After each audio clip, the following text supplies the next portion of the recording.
Coming up next, the skinny on the American Music Awards. Well, the big winners, and was one of them high? We'll find out next on World News Now. ABC's World News Now will continue after this from our ABC stations.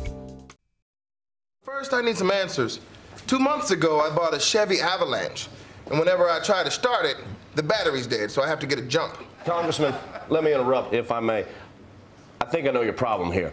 Your car is what we at Ford call a lemon. Yeah, at GM, we have a whole plant that produces nothing but lemons.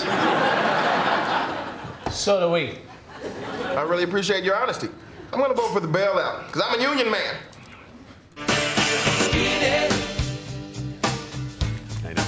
Even the bailout is not off limits for the good folks at Saturday Night Live. Okay, so a few hours ago was the American Music Awards, and anytime you get that many stars in one room on live TV, there's bound to be some trouble. And who would cause some of that except for Scott Weiland, who was with the Stone Temple Pilots, Velvet Revolver. He has had a history of rehab. He was coming out on stage to introduce Pink, and he was talking about how great she was, but he was sort of slurring his words, and it got a lot of people thinking, is he on something again? Listen and tell us what you think. That's true of her latest CD, Funhouse. An album that is worth its weight in gold.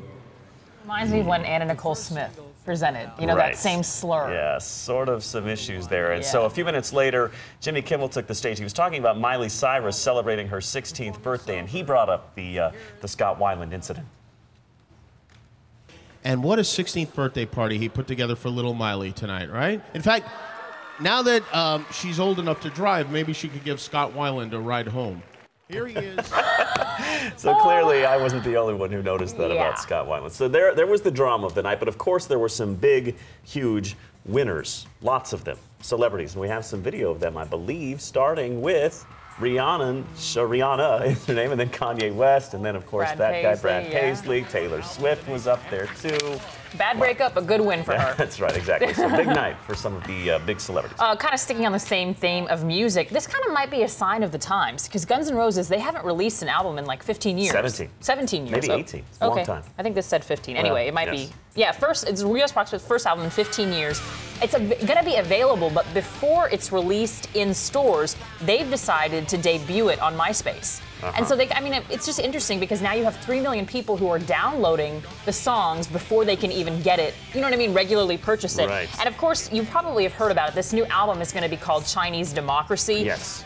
You know, the reviews are sort of mixed, but the one interesting tidbit it is the entire record, it appears to have Axl Rose singing verses from Chairman Mao's Little Red Book. Backwards. If you listen to the whole thing backwards. So that's what took so long. It took them a decade and a half to get those lyrics right backwards, I suppose. There's Axl Rose. I'm actually very excited about that. Can't wait. More music this morning. Rolling Stone has come up with their list of 100 greatest singers of all time. They polled music lovers from all over the world. They polled big-time musicians like Bruce Springsteen and Alicia Keys. They had Ernst & Young tally all the results, and here are the top 5 singers of all time. You ready for this? How did they do this? Number 5, John Lennon. What do you think? Oh. Number 4 should be number 1 in my book, the great Sam Cooke. Number 3, Elvis Presley, another favorite of mine. Number 2, Ray Charles.